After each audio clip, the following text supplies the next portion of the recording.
लेके आए थे, वो कहाँ लेके आए थे? वो अपने अंगूछे में बांध के लाए थे, हाथ में पकड़ के लाए थे? हाथ में पकड़ के लाए थे, बिल्कुल गलत।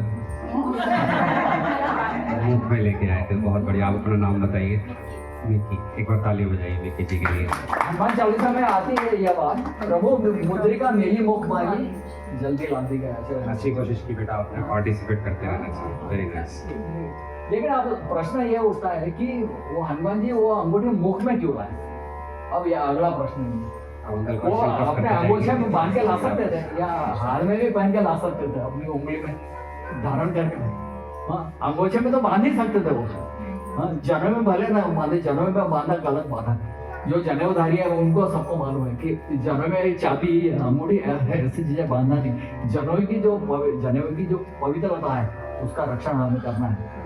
आप शर्मा जी हैं, आपने भी जनेऊ धारण की ही होंगी। हाँ, आपको मालूम है। बाकी जिन्होंने धारण नहीं भी की उनको यह सामान्य बात तो मालूम ही है कि जनेऊ चाबी लटकाने के लिए या अंगूठी बांधने के लिए या कोई चीज ऐसी बांधने के लिए नहीं। तो प्रश्न यह है कि उन्होंने कहाँ लाई थी, कहाँ रखी थी मुद्रिका? बहन जी ने बताया कि मुख में रखी। तो अब प्रश्न यह है कि मुख में क्यों रखी है, हाथ में या अंगूठे में बांध कर क्यों नहीं लाए? इसका उत्तर चाहिए अभी। आपका इनाम पक्का है। ये इसके लिए मैं ट्राई कर सकती हूँ।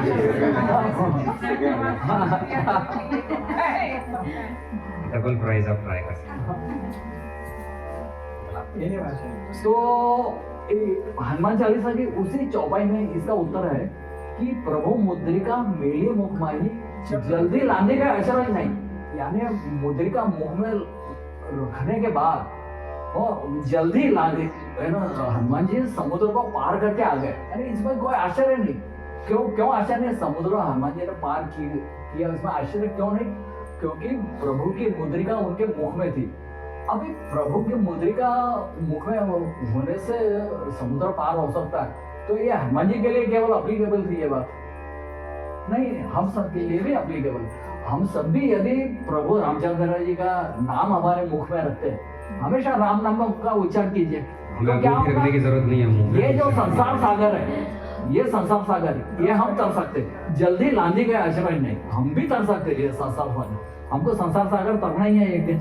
हाँ, अच्छी तरह से तरना है। तो क्यों ना मुद्रिका नहीं है हमारे पास तो, लेकिन राम का नाम तो मुख में रख सकते हैं हम।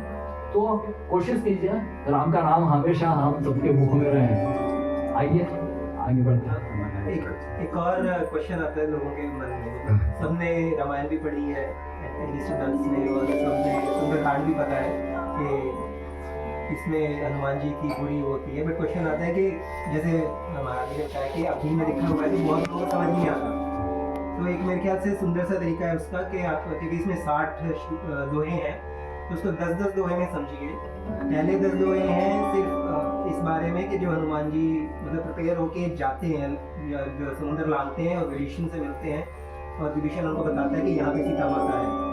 अगले 10 दोहे हैं वो हैं उनका और सीता माता का वार्तालाप। और जब जब वो अशोक वाटिका में जाके उजाड़ते हैं उसको, अशोक वाटिका को, तो अक्षय कुमार को रावण भेजता है कि जाके उनको पकड़ के लाओ, बंदी बना के लाओ। तो 11 से 20 दोहे वो हैं, और 21 से 30 दोहे हैं जब हनुमान जी की पूंछ में आग लगा के उनको पकड़ के उनको मतलब उनसे क्वेश्चन किए जाते हैं कि मतलब आप यहाँ क्यों आए हो, वो जस्टिफाई करते हैं। और उसके बाद उनकी पूंछ में आग लगा के जो वो वाला प्रसंग है।